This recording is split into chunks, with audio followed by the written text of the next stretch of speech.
Sejam todos muito bem-vindos à quarta edição do P3C, PPPs e Concessões, Investimentos em Infraestrutura do Brasil, um evento realizado pela Necta em co-parceria, co-realização da B3, Estadão e Portugal Ribeiro e Jordão Advogados. Então, agradecemos o apoio da Prefeitura de Maceió, Pumatronix e Caixa, assim como demais patrocinadores e parceiros que estiveram presentes em todos os momentos da organização e realização deste evento. Fiquem agora com o vídeo da plataforma Connected Smart Cities e patrocinadores.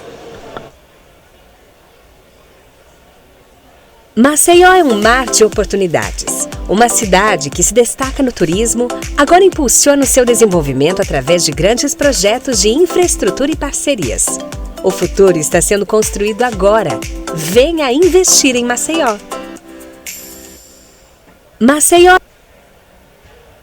É por você que a Caixa estrutura projetos de concessões e parcerias público-privada em todo o país, beneficiando milhões de pessoas com iluminação pública de qualidade, abastecimento de água, esgotamento sanitário, manejo de resíduos sólidos urbanos e muito mais. Por você, seguimos financiando projetos e viabilizando parcerias para apoiar o ente público a oferecer serviços cada vez mais eficientes, gerando empregos e promovendo o que realmente importa, a qualidade de vida nas cidades. Com uma solução inédita, a BR-163 passou de um cenário de incerteza à maior obra rodoviária do Brasil. Então, chamo ao palco, por gentileza, Giuseppe Riesgo, secretário de Parcerias da Prefeitura de Porto Alegre. Uma salva de palmas.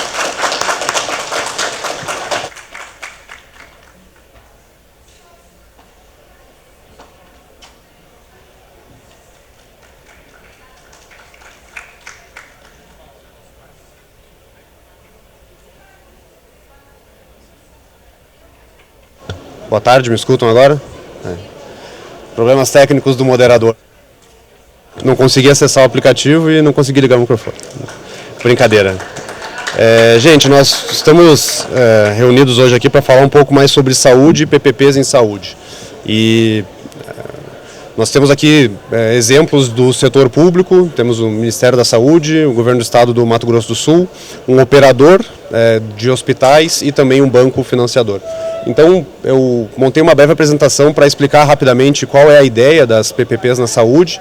É um assunto que não tem sido, não é muito popular ainda nas PPPs do Brasil. Como eu estava conversando agora ali com o Matheus, né, a gente tem já uma experiência muito grande com rodovias concedidas, PPPs de iluminação pública já são um assunto bem comum, diversas outras áreas como aeroportos já estão sendo modelos já concebidos e que o Brasil já tem uma certa experiência.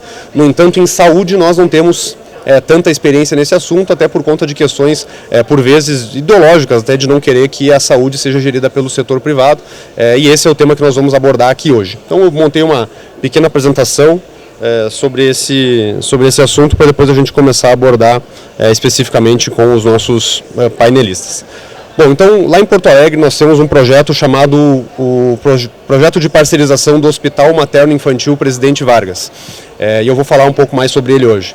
Antes disso, eu gostaria de me apresentar. Meu nome é Giuseppe Riesgo. Eu, ideologicamente, me considero um liberal. Eu acredito que nós temos que fazer com que o Estado tenha menos atribuições diretas e permitir que o cidadão tenha acesso ao serviço público, não necessariamente sendo gerido pelo Estado ou de propriedade do Estado, mas o importante é que as pessoas acessem aquele serviço com um governo que seja mais leve, mais rápido, mais ágil, cobrando menos impostos e tendo mais facilidade para trabalhar.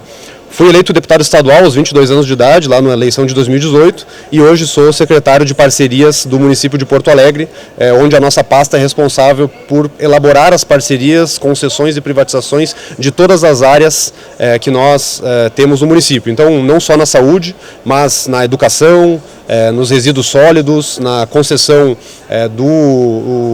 do nosso departamento de água e esgoto, em projetos de parcerização de parques, de praças e uma série de outros trabalhos que nós temos em Porto Alegre. E hoje aqui eu vou falar um pouco sobre o Hospital Materno-Infantil Presidente Vargas. Eu, como um liberal, eu sempre fui da tese que nada, em hipótese alguma, pode ser ao mesmo tempo público, gratuito ou de qualidade. Isso não tem como funcionar. Ou é público e gratuito e a qualidade fica a desejar, ou é público de qualidade e não é gratuito porque o custo disso é muito alto, ou é gratuito de qualidade porque é privado e é administrado pelo setor privado. E para mim isso era algo dado, um fato comprovado que não tinha como mudar. Mas isso foi até eu conhecer o projeto aqui do Hospital Materno-Infantil Presidente Vargas, que dá para se dizer que ele é sim um projeto de entrega de um serviço público gratuito de qualidade. É lógico que o público aqui, eu digo acesso público, né? O público sendo administrado pelo público nunca é gratuito, não tem como algo público ser gratuito porque a gente financia via impostos e via o nosso trabalho.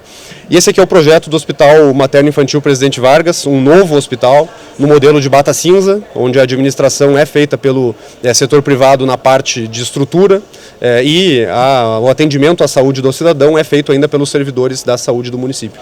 E isso acontece por um motivo muito claro, né? O Hospital Materno-Infantil Presidente Vargas atual é uma estrutura que deixa muito a desejar. Um atendimento ao público é muito prejudicado. O cidadão porto-alegrense não tem um acesso público gratuito e de qualidade aqui nesse caso. Nesse caso é só público e gratuito. A qualidade está ficando muito a desejar e isso não é culpa do gestor, que isso fique muito claro. Nós temos uma visão, às vezes, de que a culpa é do gestor público, que tem que trocar o gestor, que se for colocar alguém ali que tem um tino de administração, ele vai conseguir gerir um hospital público. E a verdade é que não. O setor público, ele naturalmente é mais travado, ele naturalmente é mais difícil, ele naturalmente tem uma série de amarras que precisam ser cumpridas e digo mais, deve ser assim, deveria ser assim. Eu não quero viver num setor público onde o dinheiro seja gasto de forma muito fácil, muito liberal, muito simples, da medida que o gestor quer, porque o dinheiro é dos outros, o dinheiro é do público, o dinheiro é do cidadão. Então tem que ter um processo, tem que ter uma lei orçamentária, tem que ter os órgãos de regulação, é assim que é no setor público e é assim que deveria ser. Então a gente tem que utilizar disso da melhor maneira que a gente consiga utilizar o serviço público, de forma que a prefeitura, o município ou a União não seja mais diretamente o responsável de administrar algumas coisas, mas comece a utilizar do setor privado como um parceiro mesmo, para que o serviço seja bem entregue. E essa situação do Hospital Materno-Infantil Presidente Vargas é muito clara. É um hospital extremamente importante, referência estadual para obstetrícia, para atendimentos pediátricos, tem mais de 12 mil atendimentos ambulatoriais por ano, 200 cirurgias por ano, 320 partos, é um trabalho por mês, né, 200 cirurgias por mês, 320 partos por mês, é um hospital extremamente grande que tem 14 andares no centro de Porto Alegre, são 2 prédios, um prédio de 14 andares e outro de 4, e hoje ele passa por uma dificuldade na sua estrutura física. Então o hospital ele não tem capacidade de energia elétrica suficiente para ligar todo o ar-condicionado em todo o prédio, ele não tem condições de ligar a caldeira e entregar água quente no prédio inteiro, então tem lugares com água fria, lugares com água quente, ele não tem condições de fazer reformas, ele não consegue dar um centro de atendimento melhor para o cidadão e isso gera um custo para a prefeitura de mais de 14 milhões de reais por mês.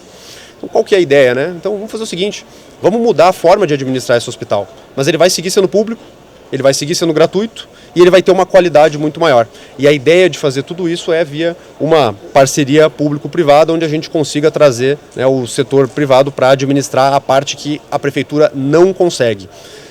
E nós agora estamos vivendo isso, né? Saindo de um momento de processo altamente burocrático, falta de incentivo à eficiência, má gestão de recursos, muita interferência política e falta de inovação, que é o que acaba tendo no setor público, para tentar trazer aquela ideia que eu falei do público gratuito de qualidade, onde o setor privado vai ser um regulador e um supervisor do contrato, de forma que a gente consiga mudar toda a lógica e parar de ser uma lógica de burocracia, uma lógica que não é voltada à eficiência e passe a ser uma lógica de governança por contratos, independência da agência reguladora e principalmente foco em resultado, vinculando as receitas aos indicadores de desempenho. Assim vai ser melhor para todo mundo. Vai ser um hospital ainda público, vai ser um hospital ainda de acesso público, vai ser um hospital gratuito e principalmente vai ser um hospital com trabalho de qualidade. E os benefícios são, claro, acho que o operador aqui vai conseguir entrar melhor nesses detalhes, mas investimentos de longo prazo, modernização da infraestrutura, o compartilhamento do risco, que é algo muito importante, atração de mais investimento e manter o serviço 100% SUS no chamado modelo Bata Cinza. É lógico que eu particularmente gostaria de avançar, até estava conversando com o Ministério da Saúde sobre isso, num modelo de bata branca em alguns casos, se for algo possível. Mas vamos começar com a bata cinza, vamos começar com a forma que seja mais palatável para o público, que vai começar a conhecer o modelo de PPPs na saúde e a partir disso ele vai ver na prática o serviço sendo melhor e vai ver na prática que ele vai conseguir acessar um hospital e para ele não vai importar muito se é administrado pela prefeitura, se é administrado pelo privado, que vai importar é a qualidade do serviço que o cidadão vai receber. E aí aqui eu tenho um pouco dos investimentos que são previstos nesse hospital, né? Um aumento nos leitos, um investimento inicial de mais de 400 milhões de reais nos primeiros 3 anos, total em 20 anos de mais de 600 milhões de reais, construindo um novo hospital. A nossa ideia é tirar o Hospital Materno-Infantil Presidente Vargas de onde ele está, levar para um local novo, construir um hospital novo, ser administrado toda a parte da estrutura física da Bata Cinza pelo gestor privado e os médicos, os técnicos, os enfermeiros seguirem sendo os concursados da prefeitura que vão ter o seu trabalho numa área de uma qualidade muito maior. Então aqui tem um pouco dos aportes do município. Anteriormente são 14 milhões de reais por mês hoje que o município investe e no total vai ser, ao invés de eu gastar dinheiro num local, numa área que não tem muito o que fazer, é um prédio já muito degradado, nós vamos pegar esse dinheiro da prefeitura e gastar ele num hospital novo com uma qualidade muito maior para o cidadão.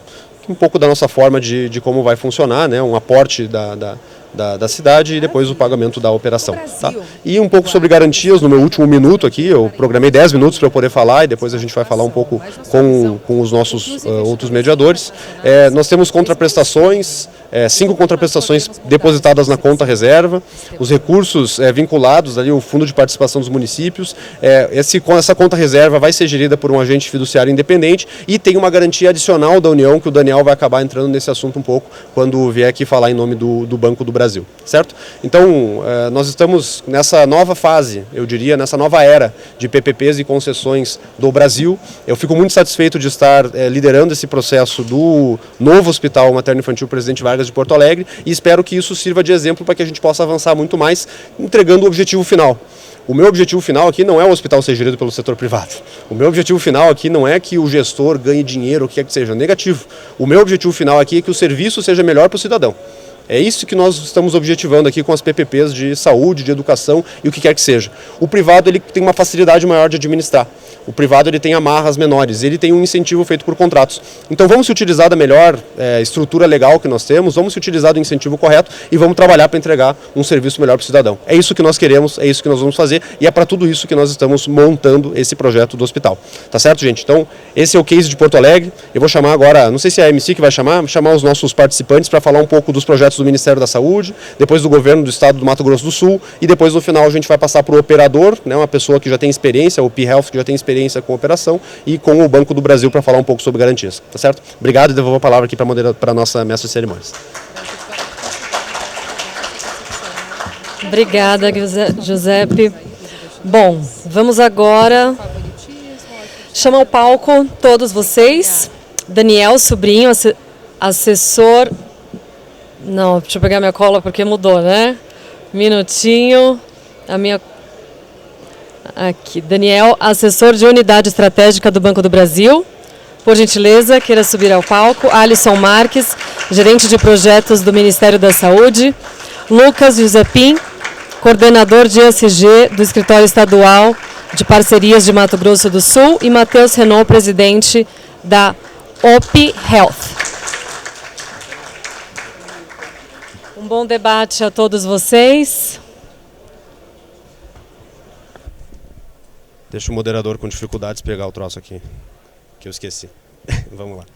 Vamos começar com o Alisson, falando um pouco sobre os projetos do Ministério da Saúde. Palavra contigo, Alisson. 10 minutos, tá bem? O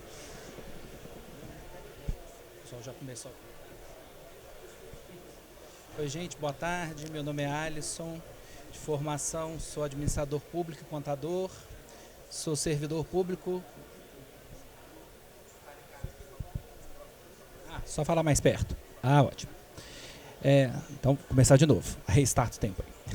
Meu nome é Alisson, muitas sou servidor então, público do Estado de Minas Gerais, administrador e contador de formação. Coisa, o mercado ele tem discutido atualmente trabalho no Ministério da Saúde. Instrumentos financeiros para e o Ministério da Saúde é um ministério que acabou de entrar neste universo mas sem a estrutura das concessões administrativas e PPPs. O que você acha?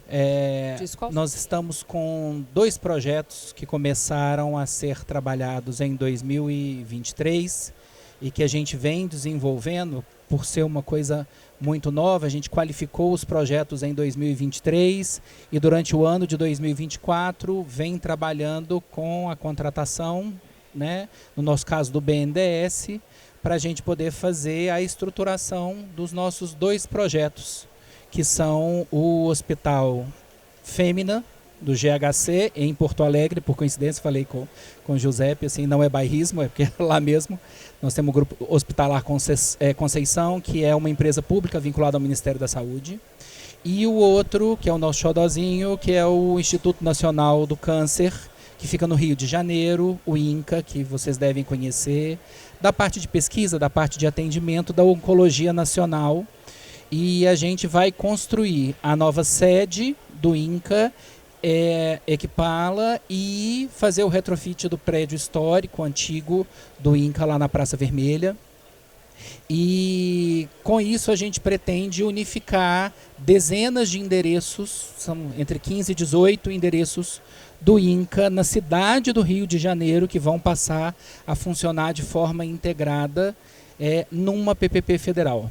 Então a gente começa a entender um pouco mais do caso concreto das PPPs no país quando a gente começa a fazer as nossas próprias PPPs, né? Então, para nós está sendo uma experiência riquíssima conversar com o pessoal do PPI, da Casa Civil, conversar com o mercado, conversar com os estruturadores, conversar agora de igual para igual com os entes subnacionais que têm uma experiência muito mais vasta e muito mais ampla no caso concreto de construção de unidades hospitalares ou de atenção primária que prestam serviço à população e cuja única diferença é que ela é montada, pensada, planejada e contratada de uma forma diferente.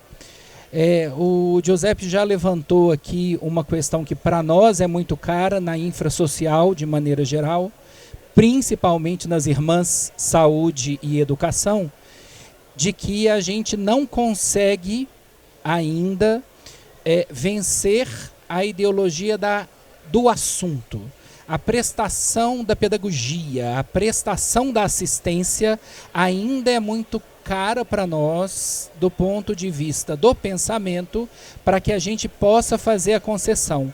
Embora a gente tenha o Hospital do Subúrbio, que é em Salvador e que é bata branca e que presta um serviço de excelente qualidade, ele ainda é a exceção e não a regra dentro das concessões que a gente tem na infrasocial de saúde e educação.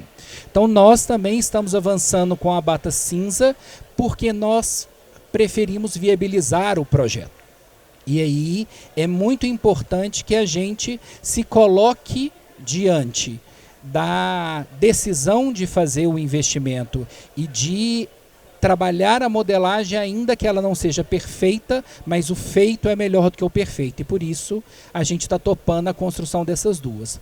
Com isso a gente agora está imerso num admirável mundo novo, né? Porque as concessões trouxeram outras oportunidades para o Ministério da Saúde que a gente vem fazendo para poder fomentar o mercado, porque o Ministério da Saúde, como o último ou o primeiro, dependendo de quem olha, na cadeia da produção do SUS, a gente produz muito pouco. A gente é o agente regulador e financiador do Sistema Único de Saúde. Então nós teremos, naturalmente, poucos cases para trazer aqui ao longo da vida inteira do Ministério.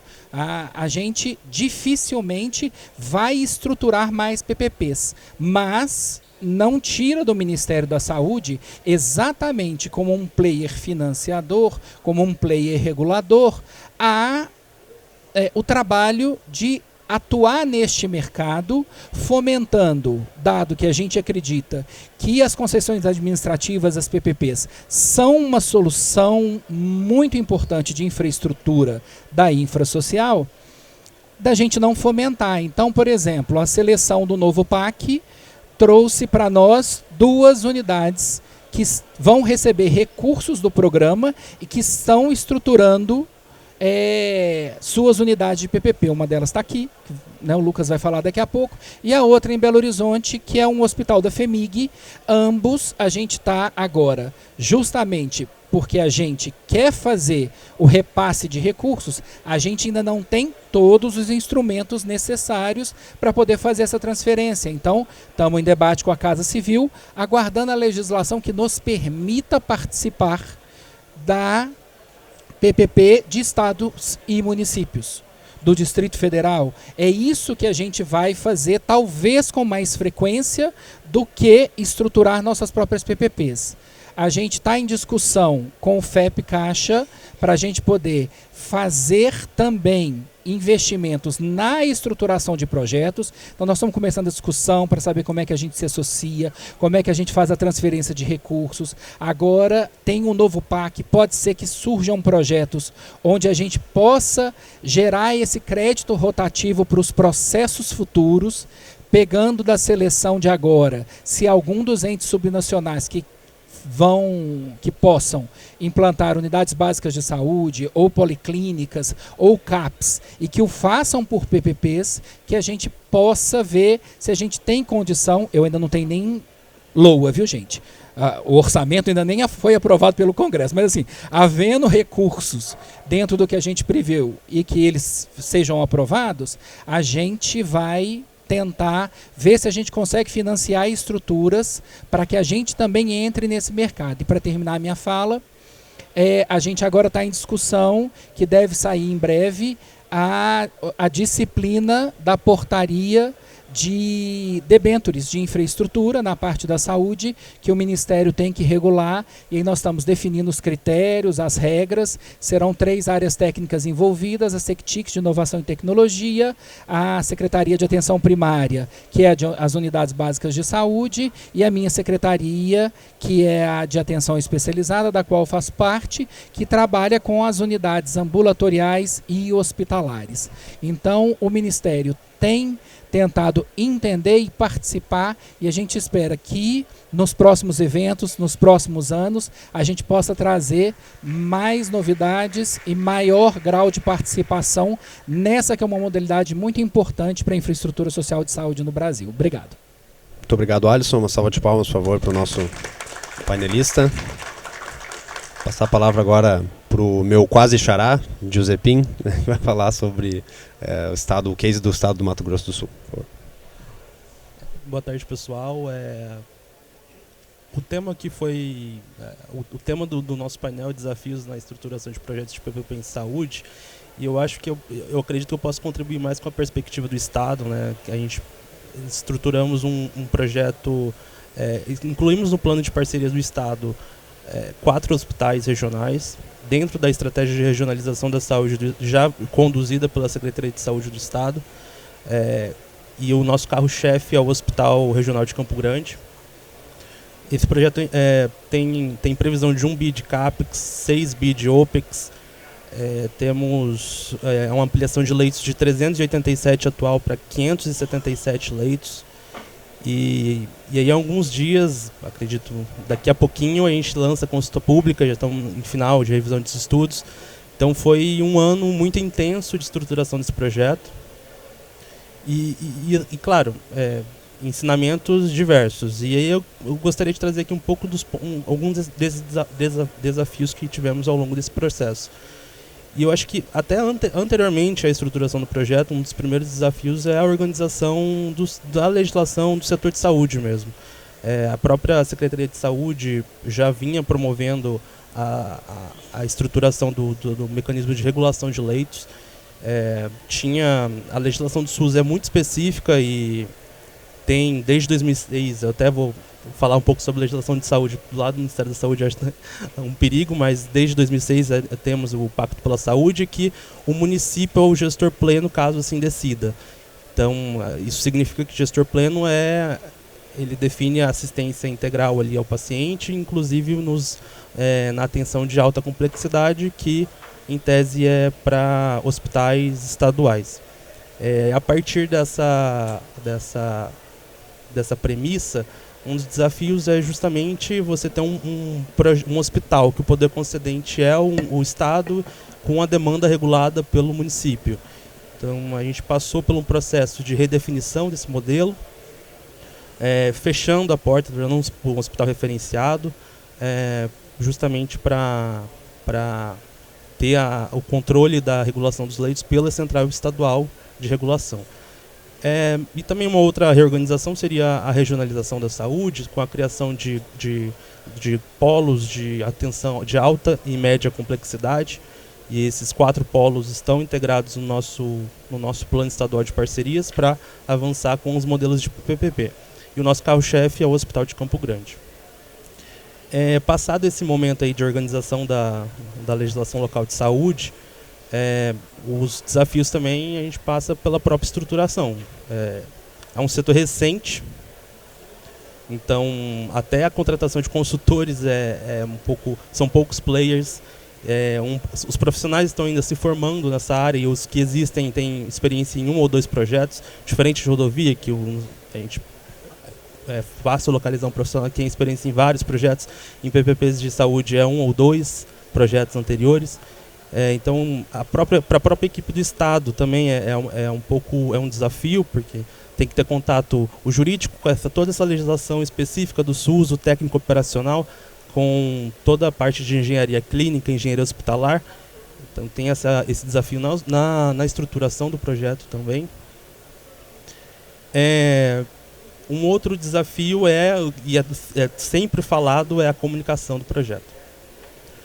E eu não sei se tivemos sorte, mas fizemos, claro, aquela matriz de stakeholders para engajar os stakeholders, mapear os riscos e tudo que prevemos lá no início foi saindo melhor do que imaginávamos. O que tínhamos mais medo era o Conselho de Saúde. Tivemos a aprovação pelo Conselho de Saúde no final do ano passado e foi assim, super bem recebido. É claro, passa por um trabalho ali de base de você demonstrar os benefícios mesmo. Todos ali são representantes da sociedade e você mostrando de fato que a realidade do hospital vai mudar, eu acho que fica difícil de combater isso. Alguns foram mais céticos, claro, já falam, isso é uma campanha antecipada, mas a maioria foi super bem recebido pelo Conselho de Saúde. E um outro público que identificamos ao longo do projeto mais sensível são com os servidores mesmo. E aí um hospital, a nossa PPP é a Bata Cinza, e temos o desafio de com os servidores principalmente administrativos. E aí uma técnica, uma recomendação que eu acredito que todos os entes precisam fazer já durante o processo de estruturação é esse mapeamento dos servidores que serão atingidos pela PPP. Lá no estado a gente tem uma equipe, por exemplo, de costureiras. O que vamos fazer com essas costureiras? Né? Então passa pelo mapeamento dessas atividades que serão atingidas e uma resposta. Né? Invariavelmente algumas atividades vão passar por readaptação. Em alguma outra secretaria, no próprio hospital. Então, o mapeamento e respostas para essas demandas são necessárias.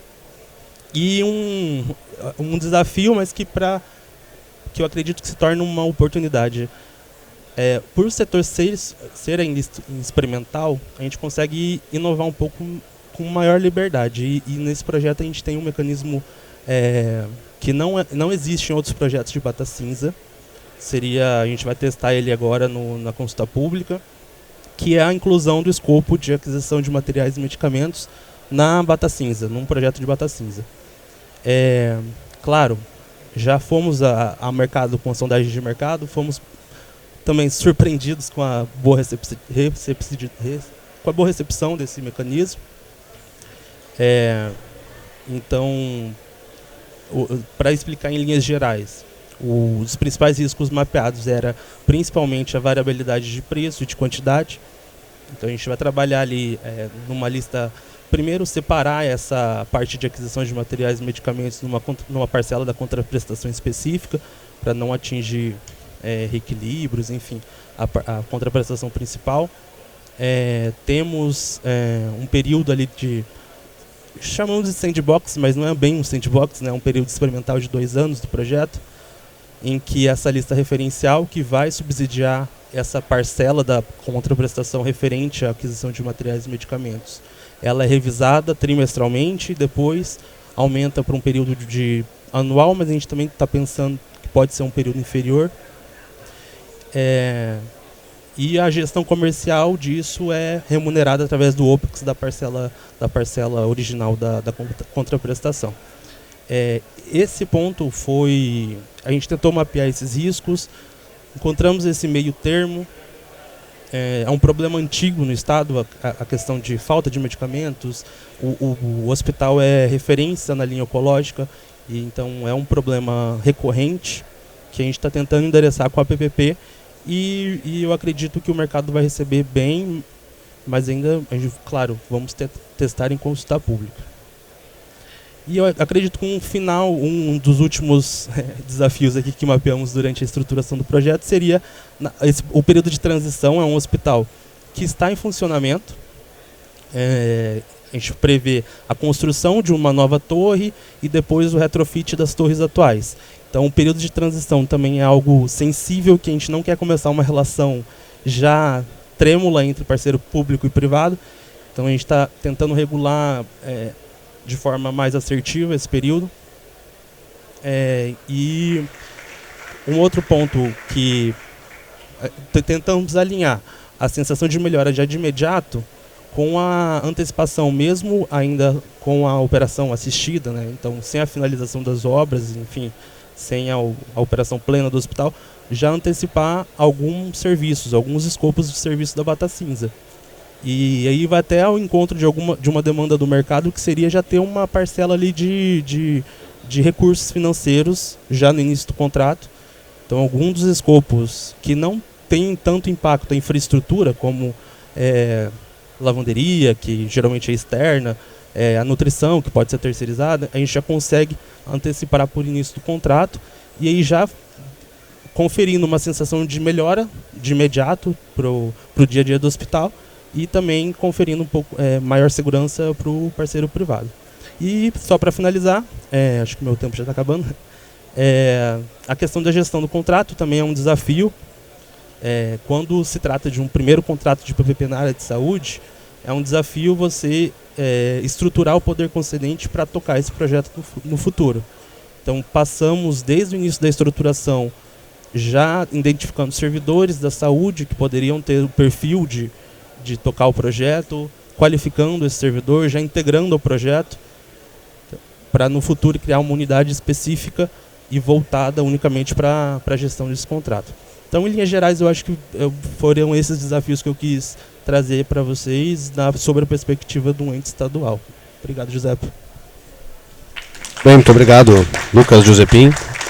Dando um pouco da visão aqui, então, do setor público, né? A visão do governo do estado, a visão do Ministério da Saúde e, da minha parte, da Prefeitura Municipal de Porto Alegre. Agora a gente tem que falar com quem vai operacionalizar essa situação toda, né? A gente quer fazer a concessão para o setor privado para que tenha todos esses ganhos de eficiência que a gente mencionou. Então, agora passo para a parte do... Depois que fez tudo, né? Fizemos o estudo, fizemos o edital, licitamos, beleza. E agora? Como é que faz, né? Então, passo a palavra aqui para o Matheus Renault, que é da OP Health, e vai falar um pouco sobre como é que faz a operacionalização dessa situação. Palavra contigo. Obrigado, secretário. Consegue me ouvir bem? Tá bom? Beleza. Bom, o Alisson quebrou um pouco minhas pernas porque eu vim falar de financiabilidade e ele já falou que estão saindo com a portaria para as debêntures de infraestrutura incentivadas, então a gente já superou um grande desafio que a gente tem hoje no setor e que isso ajuda bastante. Então acho que para a gente já é com excelentes olhos e isso realmente é um divisor de águas aqui para a financiabilidade desses projetos. Tá? Pegando aqui um pouco, né, acho que a gente é muito bom ver que tem projetos federais no Mato Grosso do Sul, municipais, então para federais, estaduais, municipais, nessas diferentes esferas de governo, projetos bem estruturados, projetos de grande porte. Então a gente vê que de fato hoje o setor está ganhando uma outra exposição, né, as PPPs de saúde e um outro nível de estágio aqui, uma nova maturidade que a gente está querendo chegar. E isso para mim ele acaba sendo basicamente um caminho sem volta. A gente já fala aqui um pouco dos desafios da operação, mas eu acho que a gente começa a ter a percepção que de fato não tem alternativa. Se você for pegar hoje os números do Brasil em termos de infraestrutura hospitalar, e você pode olhar através de todos os estados, esses números eles vão variar, mas são todos relativamente abaixo do que é recomendado, mas alguns indicadores simples. A Organização Mundial de Saúde, ela recomenda que você tenha 3 leitos para cada 100 mil habitantes, certo? Desculpa, para cada 1.000 habitantes. Hoje no Brasil você tem aproximadamente 2 leitos, né? Então existe hoje um subdimensionamento da oferta de leitos hospitalares, o que é bem evidente. E quando a gente olha a dinâmica demográfica do Brasil nos próximos anos, isso só vai se agravar. A gente tem hoje uma população com idade média ali de 37 anos, se eu não me engano. E quando você olha para 2070, a perspectiva é que isso fique mais próximo dos 55 anos. População mais idosa, mais tempo de internação, mais necessidade de leitos. Então hoje já existe uma suboferta, né, do que é necessidade de infraestrutura hospitalar. Quando a gente olha para frente, a gente vê que esse número vai ficar ainda mais, essa boca de jacaré vai abrir ainda mais, então a necessidade vai ser ainda maior. Então não tem momento melhor para atuar do que agora. Estamos correndo atrás do prejuízo e esse prejuízo vai ficar cada vez maior se a gente não começar a atuar. Obviamente que a PPP é um caminho para a gente poder fazer e atender essa demanda pública, do público, né? Mas também tem outros, mas quando você olha de fato o investimento do setor público direto, você tem várias obras paradas, demora muito mais, às vezes mais ineficientes em termos de alocação de capital, né? Obras que acabam ficando muitas vezes mais caras. Então, de fato, parece ser uma solução muito óbvia, tá? E por mais que o Alisson comentou aqui, né, da PPP do subúrbio, em Salvador, que eu acho que lá já se vão quase 20 anos, né, dessa PPP, um contrato, se não me engano, o primeiro contrato de PPP hospitalar. Só que a gente, nesses últimos 20 anos, foi falando que, de fato, era óbvio que ia ter que acontecer uma onda de PPPs desse setor, porque os benefícios eram muito claros, mas não aconteceu. E acabou que o setor foi ficando para trás em níveis de maturidade versus outros. Então a gente vê painéis de rodovia, painéis de saneamento, energia, telecomunicações, aviação, portos. Então você vê outros setores de infraestrutura que foram ganhando bastante maturidade ao longo do tempo, foram construindo suas estruturas regulatórias e os poderes concedentes foram criando seus mecanismos contratuais também para fazerem projetos muito bem sucedidos ao longo dos anos. E ainda em PPP hospitalar a gente está alguns anos atrás, né? A gente está alguns anos atrás e você consegue enxergar isso mesmo quando a gente tenta ver qual que é, digamos, o escopo contratual. A gente consegue ver vários projetos com diferentes escopos. Você citou o subúrbio, que tem bata branca, bata cinza, grande parte dos contratos hoje é só bata cinza. Existem contratos que trazem muita inovação, que é excelente, né? De MatMed, tem o LACEN, que está vindo lá em Minas Gerais, que vão colocar dentro do escopo da PPP. Então é muito bom quando a gente consegue enxergar também inovações vindo para o contrato, porque a gente vai testando. Mas a gente ainda está nesse momento. A gente ainda está no momento que a gente está tentando encontrar qual que é o mecanismo ótimo contratual, né, de escopo contratual, para que a gente consiga replicar ele com mais facilidade, né? Então quando a gente olha, mesmo dentro aqui, na ótica do operador, né, depois então você faz a licitação, vem para cá, o que acontece? Primeira coisa é que a PPP, assim como outras, ela tem uma característica bem específica, tá? Principalmente as de hospitais. Grande parte dos projetos são greenfields. Primeiro, da estrutura regulatória, vou falar da estrutura regulatória. A gente não tem como, você não tem um frame regulatório super estruturado ainda para as PPPs, né? Você tem saneamento, tem as suas agências municipais, você tem a ANEEL com todas as suas regulações. Então, em outros setores, você tem uma estrutura regulatória bem robusta, bem clara. Aqui a figura do poder concedente com o regulador, ela se mistura ainda nos contratos, né? Então o Lucas estava comentando aqui do poder concedente e tem a questão que muitas vezes a própria regulação fica a cargo hoje da Secretaria de Saúde. Então como é que se discute um reequilíbrio contratual, uma arbitragem? Então acaba que de fato esses mecanismos para a gente garantir que tem uma perenidade sustentável, né, do contrato aqui pelos seus 30 anos, 20, 30 anos, é importante que essa parte, esse braço também de estrutura regulatória, ele evolua. Mas pegando do que a gente tem hoje, né? Projetos Greenfield, 2 anos de construção, para depois você começar a ter algum tipo de recebível. Então a primeira parte que você vai ter que endereçar é a estrutura de financiamento. Então basicamente hoje, quando a gente olha, você consegue encontrar apetite para fazer os empréstimos ponte, que é onde você vai conseguir ter o primeiro fluxo para conseguir concluir a primeira parte de obra. Mas quando a gente olha financiamento de longo prazo, a gente ainda tem uma dependência de bancos de fomento, a gente ainda vai para debêntures simples. Então, o que o Alisson trouxe é excelente, porque, como digo, com o divisor de águas, porque você tem mais liquidez para que você consiga tomar os empréstimos de fato de longo prazo, para que a gente possa garantir que tenha a segurança financeira para a gente participar dos leilões com agressividade, para ser benéfico para vocês, para ter uma redução da contraprestação, e sabendo que a gente vai ter, no mínimo, um mercado de capitais funcional para a gente ter liquidez nesse financiamento dos investimentos.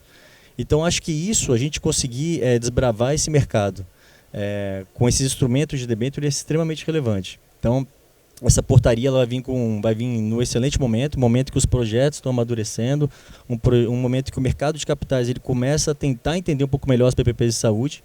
Então, isso vai ser extremamente relevante. Só que nada disso vai parar de pé, e o Sobrinho vai falar aqui daqui a pouco sobre estruturas de garantias, se a gente não tiver, quando a gente vai falar com os bancos para financiar esses projetos, ou com o mercado de capitais que seja, a gente vai precisar também ter estruturas de garantias robustas. Querendo ou não, é uma PPP, que é uma contraparte central, né, uma contraparte de pagamento única, digamos assim, você não tem uma pulverização do seu risco de recebimento, como em concessões, né, outras diferentes concessões. Então acaba que a estrutura de garantias é extremamente relevante. Então, seja o FPM, quando a gente fala de projetos municipais, o FPE, o FNS, qualquer que seja, mas que os mecanismos de garantia eles sejam bem robustos para que a gente consiga ter, né, o conforto de que daqui a 15, 20, 30 anos a gente continue recebendo, né, fazendo o escopo certinho, obviamente cumprindo o escopo contratual. Né? Você tem o seu fluxo de recebimento perene, independente dos ciclos políticos que venham a ter.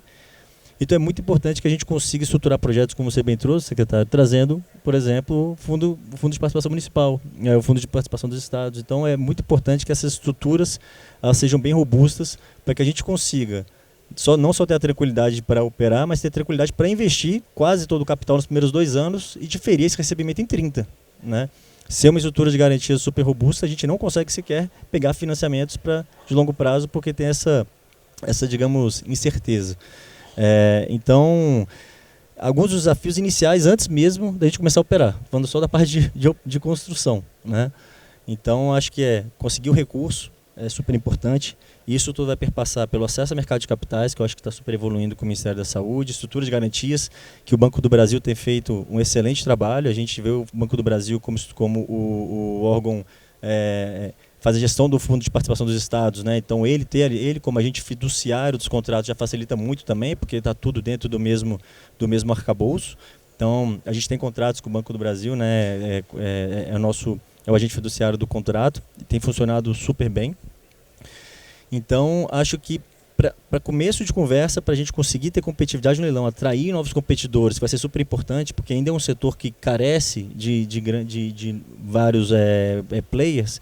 É importante que a gente tenha essas estruturas colocadas para que a gente tenha garantia da perenidade do recebimento ao longo do contrato, conseguir esses financiamentos e financiamentos mais baratos, que no final das contas, eles vão ser repassados na licitação. Né? Num processo licitatório que você tem competição, todo mundo vai no limite do seu retorno e vai usar todos os benefícios das debêntures que vão ser cedidos, vão ser depois repassados como redução de contraprestação. Né? Então acho que esse é o começo.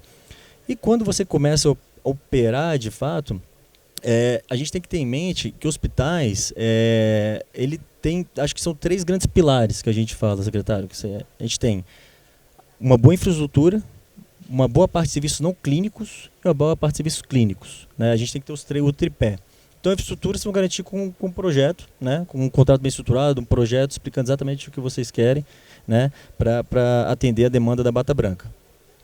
E depois tem que ter manutenção. Porque você pode ter um hospital lindo, maravilhoso, super bem construído. 3 anos depois, ele já está todo depreciado.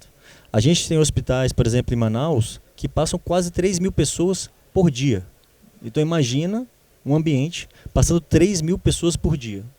Você está falando de basicamente quase 90 mil pessoas por mês. O nível de manutenção disso, ele é imenso.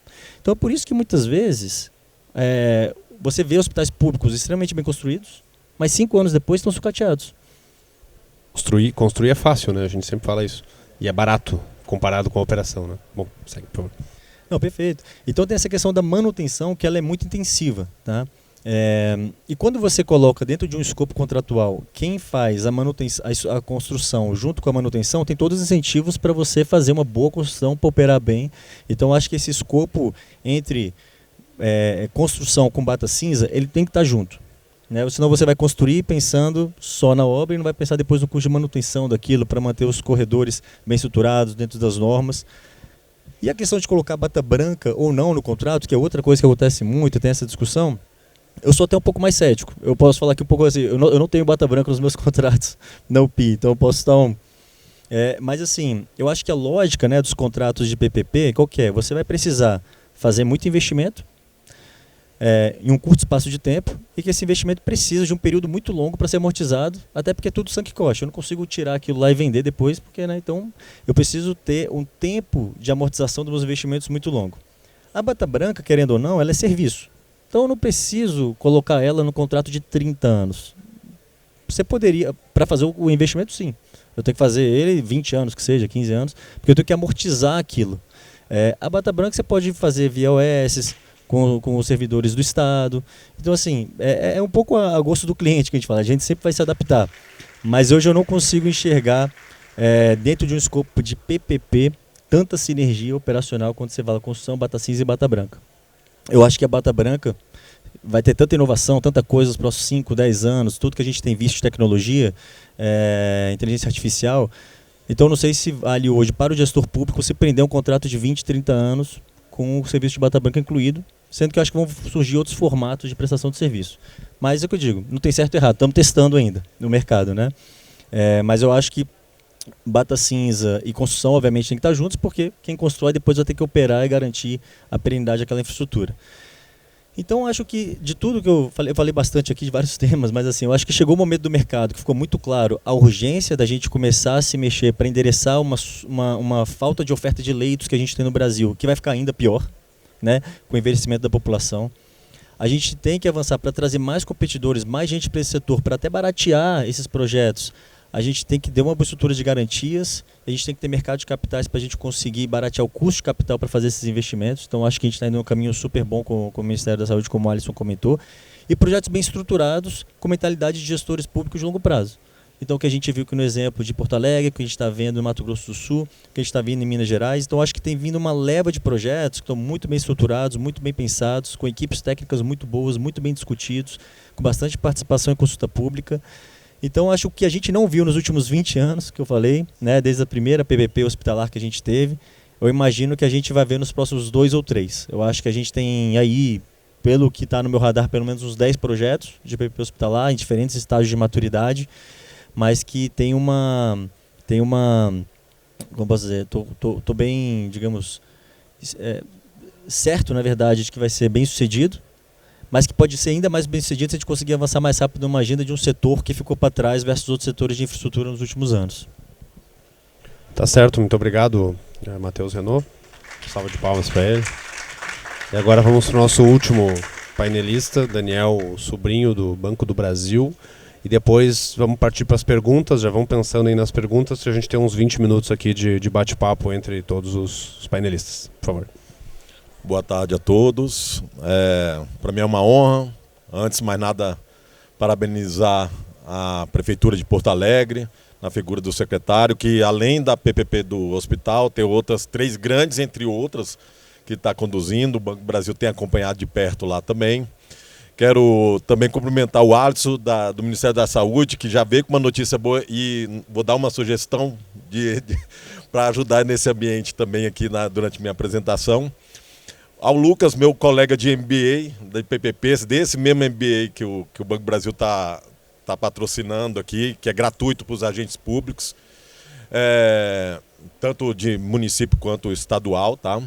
Quero cumprimentar também o Matheus Renault, que a gente tem um trabalho lá no Hospital do Amazonas, o contrato lá, o Estado do Amazonas é nosso cliente, e a UPI está do outro lado, é a parte privada que a gente tem conversado e tem uma sinergia muito boa, e é um modelo que a gente tem replicado. No ano passado a gente teve aqui já falando, a UPI trouxe o modelo que usa lá, que usou e usa no Amazonas. E quero cumprimentar todos vocês, só queria saber um pouquinho antes, só como é que está a representatividade, quem é representante de ente municipal e estadual aqui, da plateia aqui, quem é representante de setor privado aqui.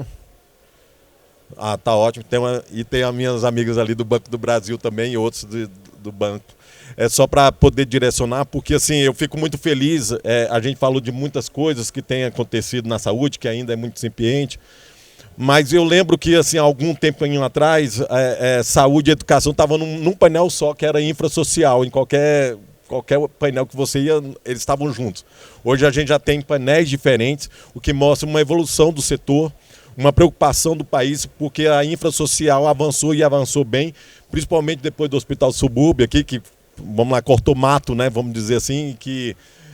o modelo dele já foi aperfeiçoado, e aí tivemos o do Amazonas, Rondônia também já soltou seu PPP, Guarulhos, nós temos Palmas seguindo ainda, desculpa, Belo Horizonte, Porto Alegre. Então, assim, a gente vê que há uma disseminação, isso fora as UBSs também, porque tem a de Recife, de Aracaju e várias pelo país, o que mostra que o setor está pungente.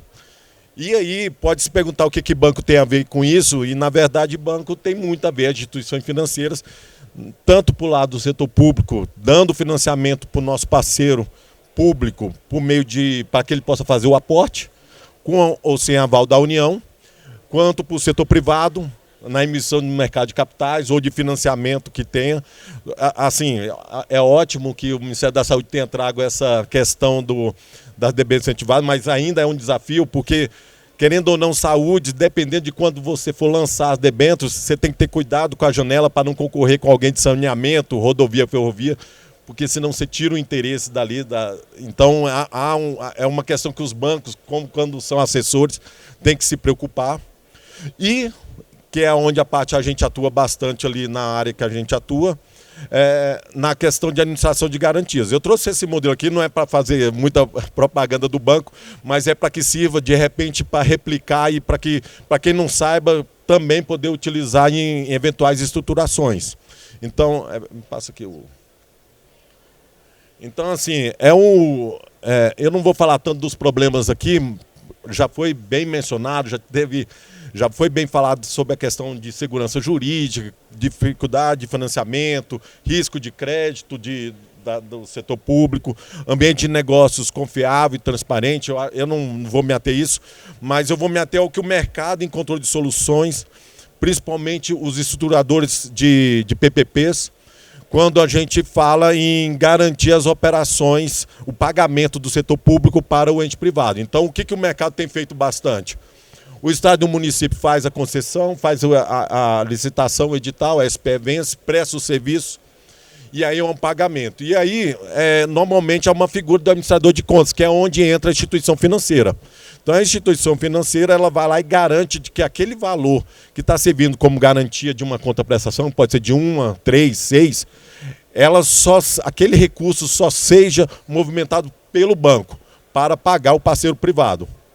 Isso é bom porque traz um pouco mais de segurança para que tenha mais concorrentes no edital, na licitação, para que o parceiro privado fique mais tranquilo. E aí a gente tem um desenho, por exemplo, da UPI, que é o fluxo passante, que é quando você usa os fundos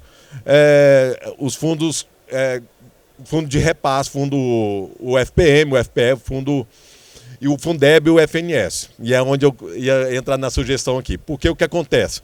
Quando eu tenho um FPM ou um FPE sendo utilizado tanto para compor a garantia quanto para o pagamento, aumenta a atratividade e facilita para que a licitação não dê deserto.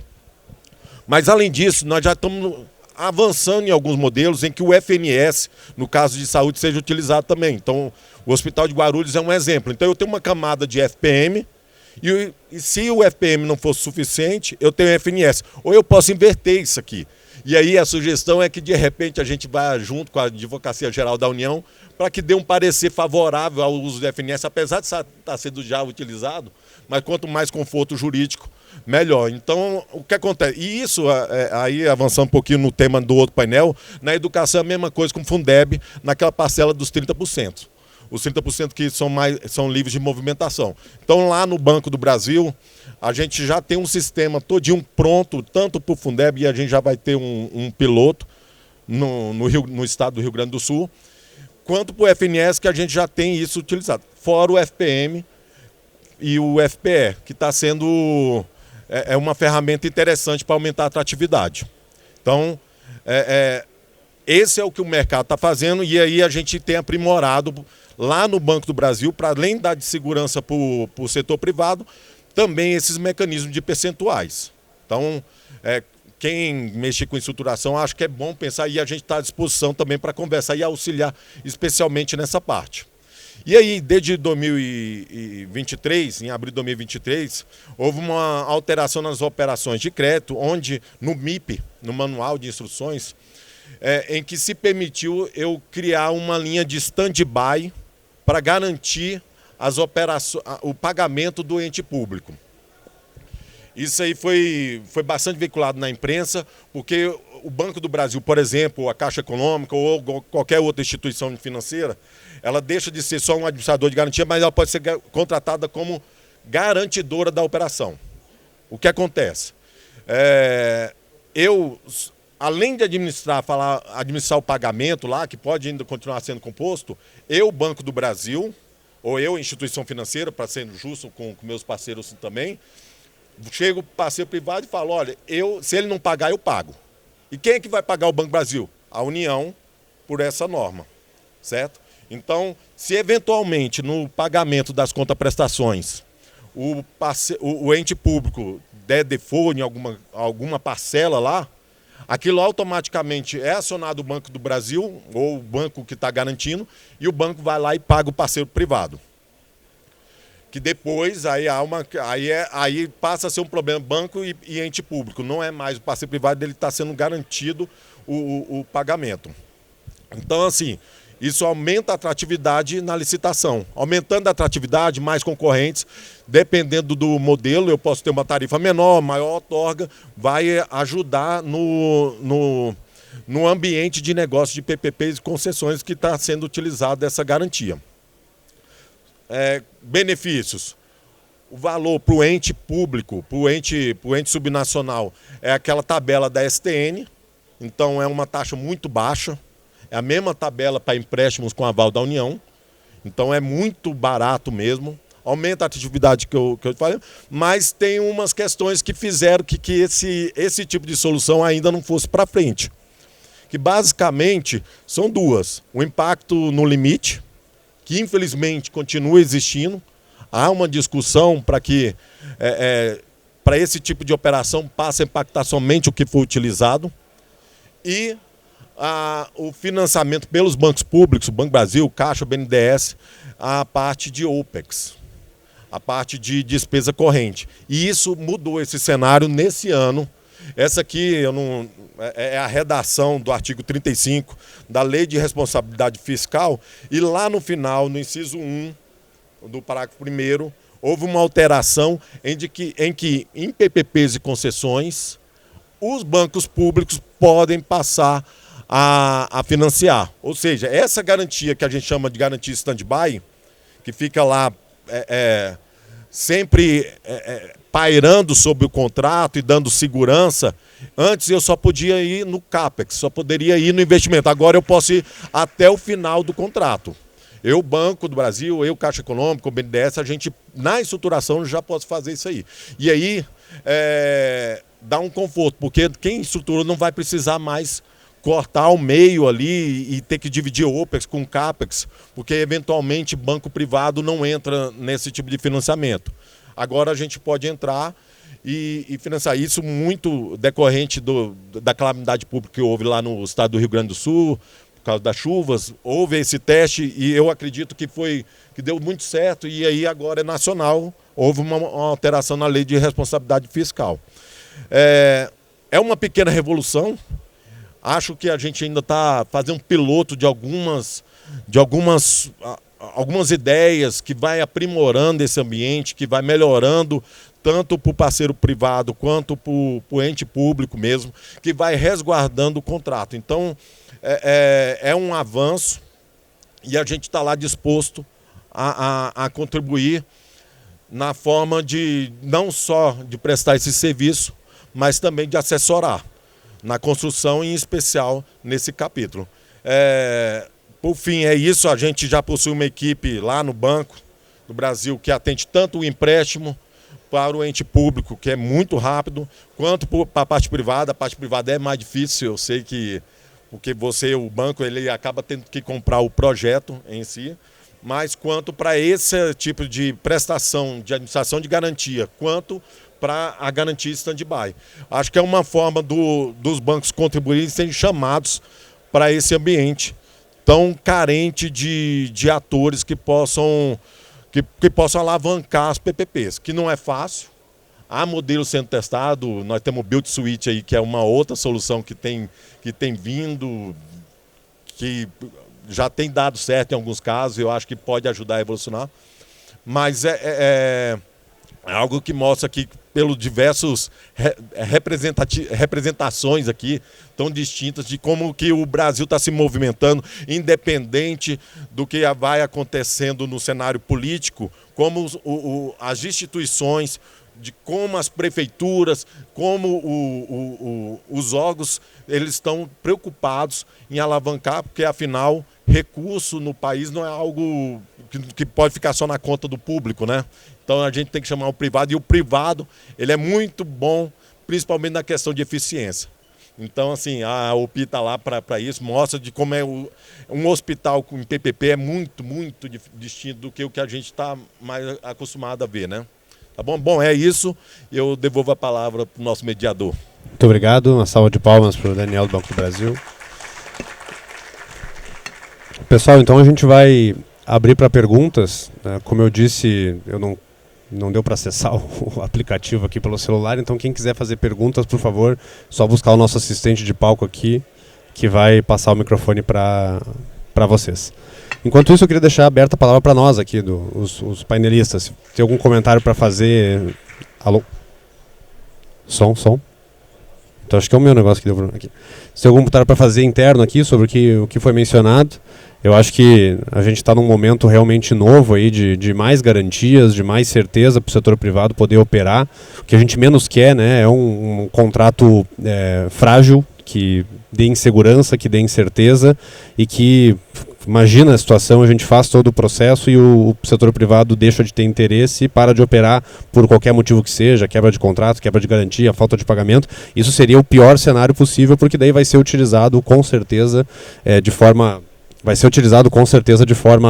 depreciativa daquilo que nós estamos construindo pela oposição e pela turma do não. A turma do não é presente em todos os lugares, né? Não pode, não quer, não faça, não ande, não tente, não mude. Deixe tudo como está. Tá uma porcaria, mas segue como está, porque não pode mudar nada.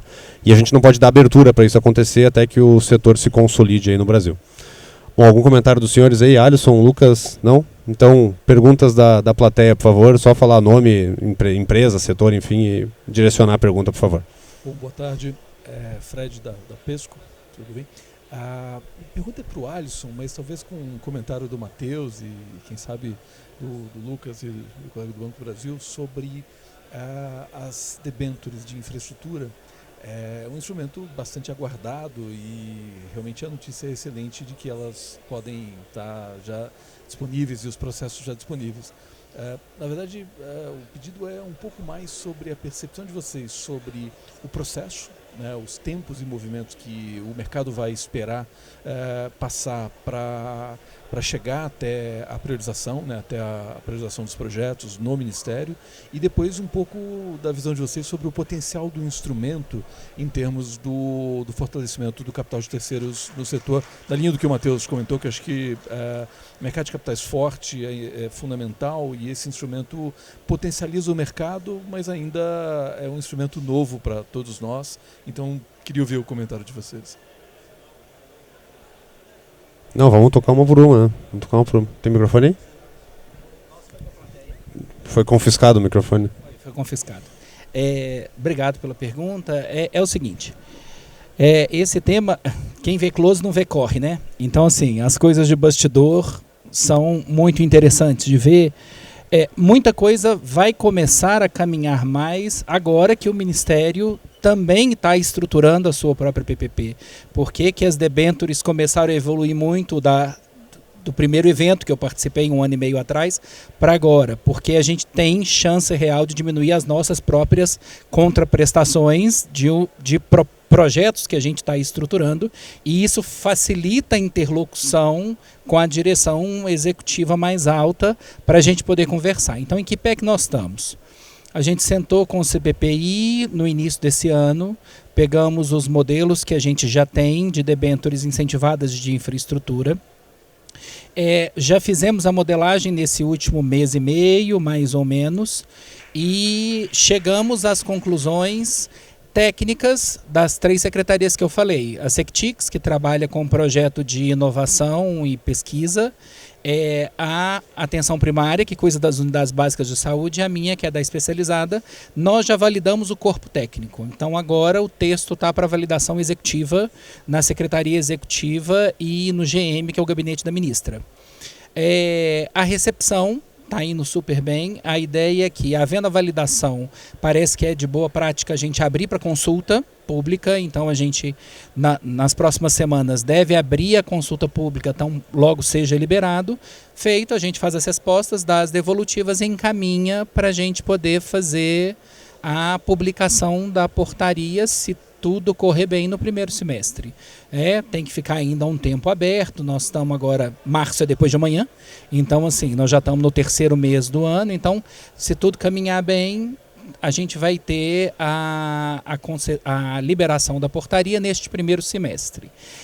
O que pode mudar é se a gente tiver alguma sugestão muito diferente da proposta que a gente está fazendo em termos de avaliação do projeto. Não tem nada muito diferente em termos de análise técnica.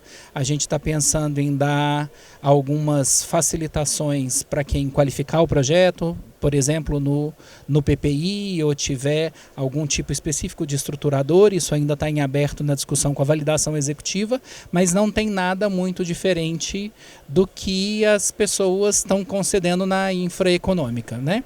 Então, se tudo der certo, a gente caminha para, nesse primeiro semestre, a gente ter um instrumento divulgado, porque para a gente vai ser importante agora que a gente está começando a estruturar as nossas duas. Tá bem. Matheus? Obrigado pela pergunta. Então, acho que o Sobrinho tocou aqui num ponto super importante, que primeiro, a gente tem que ter a portaria, né, para a gente ter a possibilidade.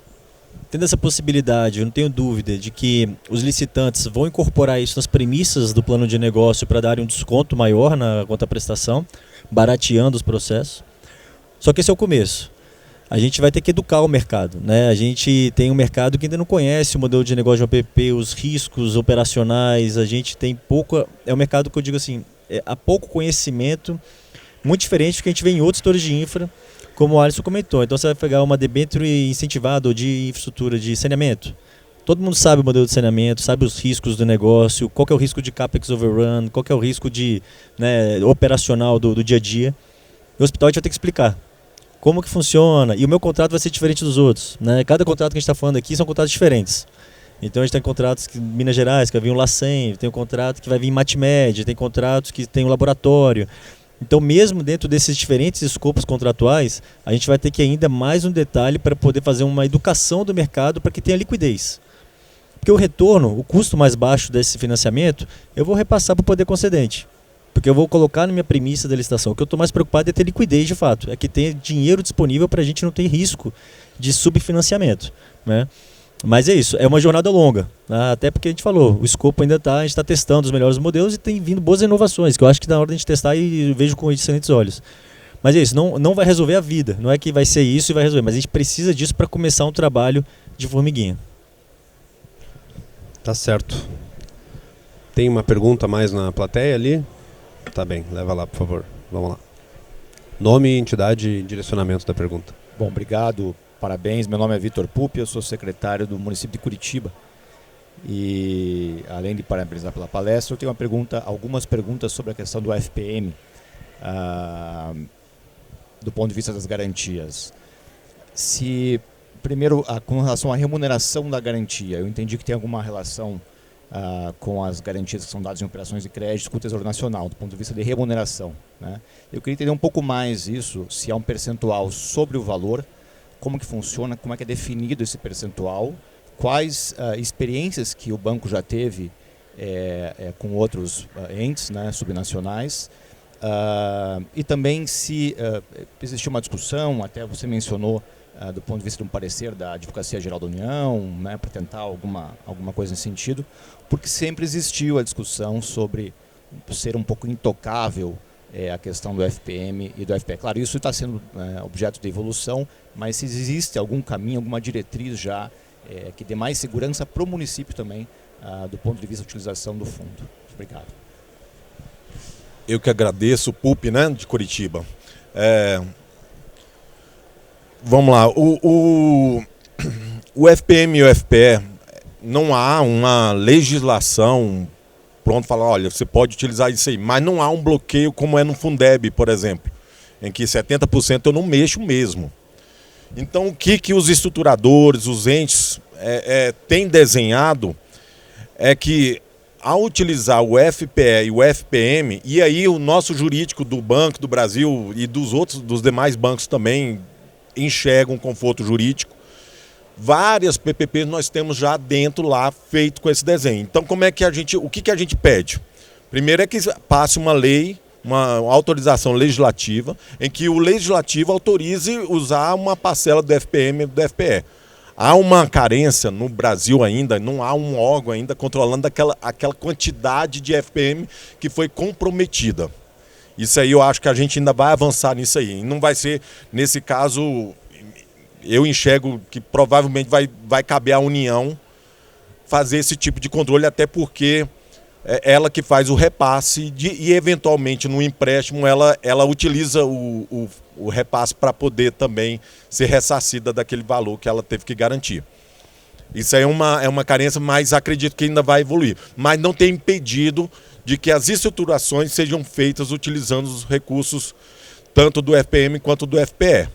E nós temos muitos casos. O do estado do Amazonas mesmo é um exemplo aqui, em que o FPE, ele fica lá um período na conta, uma conta bloqueada, só aguardando se o ente pagou ou não com recurso lá do Tesouro para ser privado. Se não pagou, é notificado o Banco do Brasil que vai efetuar esse pagamento. Agora, é claro, essa utilização da garantia é da mesma forma como se fosse do recurso do Tesouro todo. Então eu tenho que ter o ideal, um verificador independente que ateste, a lei autorizativa falando que pode usar e dando conforto principalmente para o chefe do Poder Executivo, porque no final das contas, se ele utilizar sem essa autorização, é ele que vai responder, mas além disso ele pode tornar toda aquela estrutura muito frágil. Então por isso que a gente sempre tem pedido para passar pelo Legislativo antes. Então esse fundo ele fica numa conta protegida. No contrato é importante que tenha a figura do verificador independente e que tenha toda a estrutura de ativação da garantia ou do pagamento sem precisar do aval do poder do ente público. Porque pode acontecer, se na estruturação eu precisar ainda do aval, lá na frente trocou o chefe de governo, esse chefe de governo pensa diferente, ele pode querer interferir nesse contrato. Mas a boa notícia, as estruturações recentes têm impedido esse tipo de interferência. Então, assim, agora uma coisa que necessariamente tem que ser feita pelo banco repassador. No caso aqui do FPM e do FPE, é o Banco do Brasil exclusivamente. Nem por isso a gente não cobra nem um centavo a mais de uma estrutura diferente de prestação de serviço, tá? Pelo fato de ser uma espécie de monopólio. Mas esse fato de ser o Banco do Brasil, ele dá segurança para o ente privado. Porque é o seguinte, essa conta, esse repasse não vai pingar na conta do ente público. Ela vai direto para a conta bloqueada ou direto para o pagamento. Então, o parceiro privado sabe que aquele recurso não vai estar sujeito a uma utilização extraordinária. Ela está reservada para ali. Então, exclusivamente para FPM e FPE, para dar conforto, tem que ser o Banco Brasil. Já vi acontecer de contratar outros bancos, e aí esses outros bancos, depois vem o ente público pedindo para que o Banco do Brasil faça o repasse para a conta do banco lá. O Banco do Brasil faz, mas aí vai ter que pagar 2 serviços de administração de garantia, porque no final a gente vai ter que fazer uma transferência e assim, é uma prestação de serviço. Fragiliza, ou o ente público faz, só que você percebe que a garantia perdeu o poder, se é o ente público que está fazendo a transferência. Então, necessariamente, se quer dar essa segurança, tem que ser o Banco do Brasil. Não sei se eu respondi ou se ficou alguma coisa para trás, mas basicamente a figura é essa. Tá? Pessoal, temos espaço para uma última pergunta. Se não tivermos, a gente vai já para as considerações finais aqui dos nossos participantes. Tem mais algum comentário da plateia? Não? Então, senhores, a gente tem mais 3 minutos só. Queria abrir a palavra para as considerações finais. Primeiro para o Alisson, depois para o Lucas, Matheus e depois o Daniel. Alisson. Prometo entender mais de garantias, porque eu vou ter que me haver com elas nos próximos meses de estruturação. Então, talvez no próximo evento eu já tenha a ideia mais amadurecida. Mas, fora as brincadeiras, gente, muito obrigado. Estou à disposição no Ministério, se precisarem de alguma informação, algum andamento. Espero trazer mais boas notícias quando a gente se encontrar novamente. Agradeço o espaço em nome de toda a administração federal, do presidente Lula, da ministra Nízia, e que a gente possa continuar trabalhando para poder prestar serviços de qualidade com maior eficiência do gasto público. Obrigado.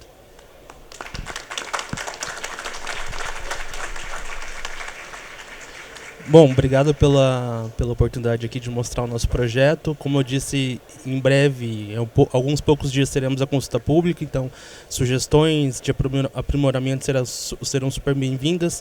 Só para aproveitar o tema da garantia, a gente tem no nosso projeto tanto o fluxo de pagamento quanto a garantia é feita pela vinculação do FPE, então tem um duplo mecanismo ali de garantia, né? Então tem a inovação do MatMed, como a gente está apostando que isso vai resolver muitos problemas do Estado, vai ser bem recebido pelo mercado, então também aguardamos contribuições de todos.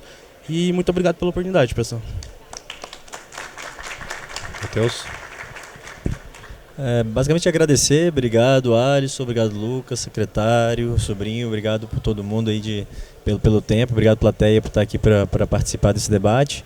E é muito bom ver florescendo novos projetos nas diferentes esferas de governo, né, federal, estadual, municipal, e a preocupação que a gente tem hoje, mais do que nunca, com estruturas de garantias, porque eu acho que essa é a âncora que realmente vai permitir que a gente consiga ter bons projetos, bem estruturados, para fazer de fato o setor ir para frente. A gente viu muito projeto que morreu nos últimos anos por ter uma estrutura de garantia frágil, que a gente tem aprendido com nossos erros, a gente siga aí suas recomendações.